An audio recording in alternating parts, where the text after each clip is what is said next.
Well, John, obviously all the games get more and more important from here on in. They do, yeah.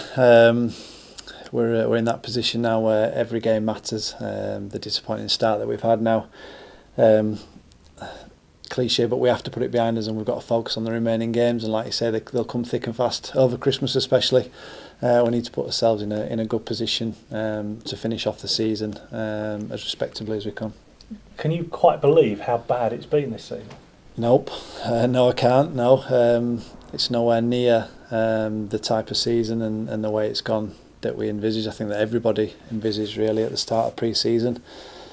To put a finger on exactly what's happened is difficult, and I think if we knew that, we'd have corrected it a long time ago. We're working extremely hard to put things right, and I know sometimes hearing that from us is just it's just one of the things that you have to say when things are going bad, but we honestly are. We're working day in, day out to try and put things right, and we know how disappointing we've been. I can speak for the rest of the players. I'm sure they'll let me do that and say that we're massively disappointed and upset about how much we've underperformed this season, and we're really working our socks off to put that right. Did you have any inkling in the summer that something was wrong, that it wouldn't go as spectacularly well as everybody hoped it would this season? No, not at all. No, came back in for pre-season. Obviously, 2 or 3 marquee signings that we'd brought in as well. The lads that had done extremely well in this division last season. We were looking at really kicking on from where we were last season, not to be looking anything negative or anything different apart from another strong season and hopefully going one better. What's changed since the new manager came in?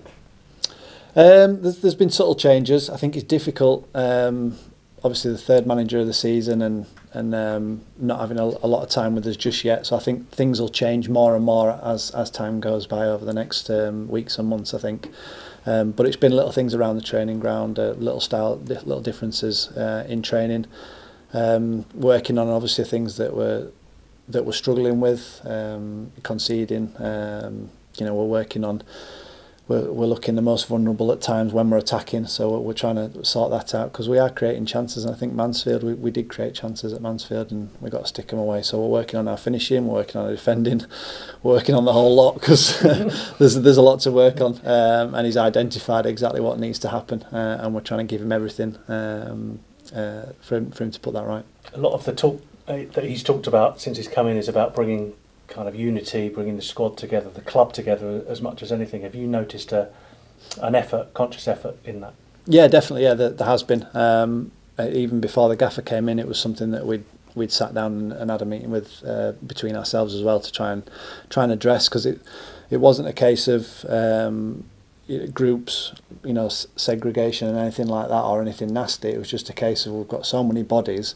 There was weeks when I wouldn't see 2 or 3 of the lads just because of different timings, different training schedules, and then you might end up playing in the same 11 as them on a Saturday, and you might not have seen them for most of the last couple of weeks. So we're trying to get that right, get all the lads together, make sure we're all training together. Obviously, the group needs thinning a little bit. I think that's obvious, and I'm sure he'll be working hard to maybe do that. And then once we've got a nice tight knit group, we look at being as organised and as together as we can when it comes to a game time, because that's when at times we're looking like individuals, especially when things aren't going well for us. So that's obviously something that's trying to address. Good to see you back last week at Mansfield in the league. How ready for it were you? Mentally very ready for it. Physically, I felt fine fitness wise. That's never an issue for me. So to get through the 80 minutes was really pleasing.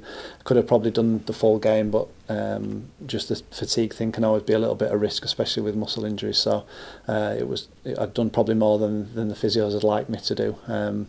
But yeah, I got through it fine. It's just that match sharpness, I think, and although I started the game quite well, I think I tailed off as fatigue kicked in a little bit. So it's just getting that sharpness, that up to match speed really. But yeah, pleased that obviously I got as long as I did, and yeah, to just kick on from there really.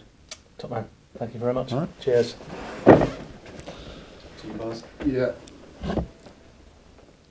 John, the manager spoke to us earlier on and reflected on his first couple of weeks at the club. How would you assess it, and how important going forward do you think it is that this club has some stability? As you mentioned, 3 managers and we're only in December. It's vitally important that isn't made 4 before the end of the season at least, isn't it? Yeah, of course, yeah, and I think the managers they need time to address problems that they see, make changes where they can and where they see fit, and I think you're right. It is important that he gets the opportunity now, especially with January coming up, to make changes what he needs after he's had a look at the squad and obviously assessed what we've got. I think he's mentioned before about it being imbalanced a little bit, the squad, and I think that's right.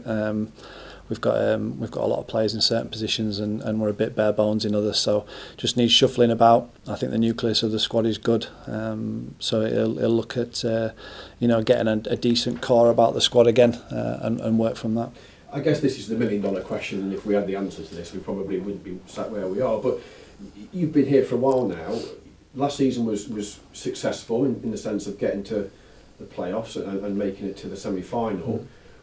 What do you think has been the catalyst for a season of struggle and so many problems compared to what appeared to be a season of relative harmony just a few months ago? You say it's a difficult question to answer. I'm sure everybody's got their own opinions on why things were going well, why they weren't. I think probably from January onwards, I don't think we played as well as we had done at the first half of the season. So we were kind of tailing off a little bit then, and the disappointment of the playoffs, I think, probably hit a few of the lads quite hard. And then we lost some key members of the squad, lads like Oki and Shola and Smudge, these are key characters and really, the older, more experienced players. So I think that left a little bit of a dent in us as well. And whether we replace those with similar, I think is probably questionable. And I think we ended up at the start of the season, and we have now a very good squad. A squad more than capable to go and be successful in this division. So I'm not saying that we've weakened as a squad. I don't think we have. I think we've just changed, and the way that we're playing is a little bit different. I don't think any manager yet has been able to really force that into the squad, because we're not winning enough games to go and play how you want to play. There's a different type of winning, and winning ugly comes into it a lot more when you're struggling for results, and every game really does matter for results rather than playing pretty football. The manager's very positive, isn't he? He spent quite a lengthy amount of time here this afternoon. He's very charming, but he speaks very positively, and he was talking about points targets and how the Notts need to.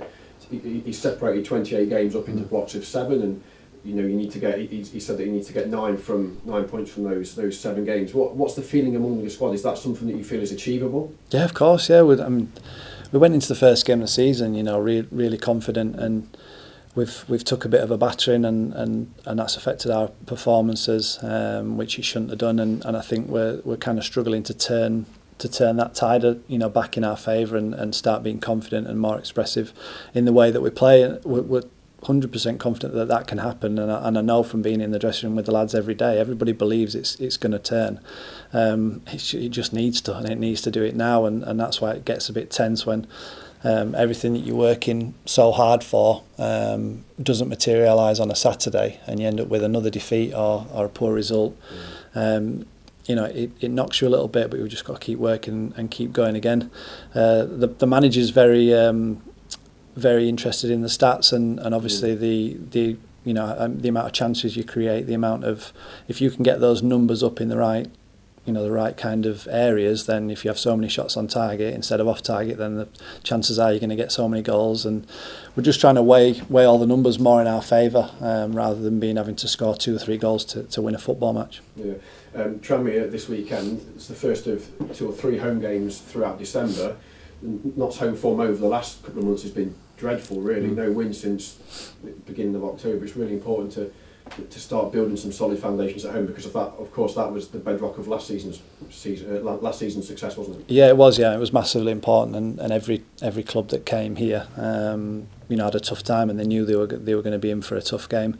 That's not been the case, like you say, for the last couple of months. So we need to turn this place into a real fortress and a nasty place for teams to come. Not somewhere where they want to come and look at a fantastic stadium and play in a decent pitch. That's part of the problem, you think, because the stadium is one of the best in League Two. The pitch is wonderful. It's a beautiful place to play your football. Do you think that when things aren't going well for Notts, that can inspire the opposition to play better and maybe take that advantage? I think the inspiration for them to play better is probably knowing what they came up against last season for the majority of sides. Obviously it won't be the case this weekend, but you know, the teams that came and saw how difficult it was last season will be coming again with a bit of a point to prove and a bit more added zest in the way they're going to approach the game, coupled with the fact that they know that we're struggling at home. And you can get the crowd to turn quickly. Exactly, yeah, and you know that if they do get on us or they get a goal above, more often than not this season, we've not been able to turn that round or get another foothold in the game. So teams look at everything. We look at all the opposition. We look at all the weaknesses. Any kind of advantage that you can gain on an opponent, you look at it and you look to exploit it. So there'll be no different to any team that comes here. Just a couple more from me. I want to pick up on something that you spoke to Chippers about just a few moments ago, and talking about being separated, the training, players coming on different days. Is that something that's unusual? Is it unusual that you've experienced in your long career? I'd say it's unusual, but sometimes it's very difficult to get the group together when we've got such a large group. We've got different schedules for obviously the reserve games midweek, so the training days have to differ to a certain extent. But I think if you've got a group of players that aren't going to be involved and not really in the plans, then they need to be moving on, and I think that's probably something that's not been able to happen just yet. So that'll be the manager's decision, and he'll look at the squad and decide who that's going to be, and then hopefully we'll get a good group that's together, training more often than not, and there's not as many people that are disappointed come weekend. Yeah, just finally, fans love Christmas football. We all seem to love festive football. As a player that you've been around a while now, but how much do you relish the festive period and the close proximity of games? Yeah, I think that's it. I mean, regardless of it being over Christmas, it's just a lot of games in a short amount of time, which I want. I like playing games as much as we can. The festive period, it's obviously good for family time, and for me, my Christmas is separate to football. So when I'm at home at Christmas, there's not a lot of football going on. There's not. Do you find it easy to switch off then, in that sense? Yeah, fine. Yeah, it's all I've known. It's all I've known since school. So every Christmas I've been working. Boxing Day and New Year's been a write-off for the last 18 years. So it's no different for me. So I don't have any issue with it. What I like to do is obviously keep it separate. And when we get home, there's no football talk on Christmas Day around the table. We're enjoying family life and my children, so that's what it's about there. And then once I get in the car and I leave the house, then it's switch on and get ready just for a normal day's work.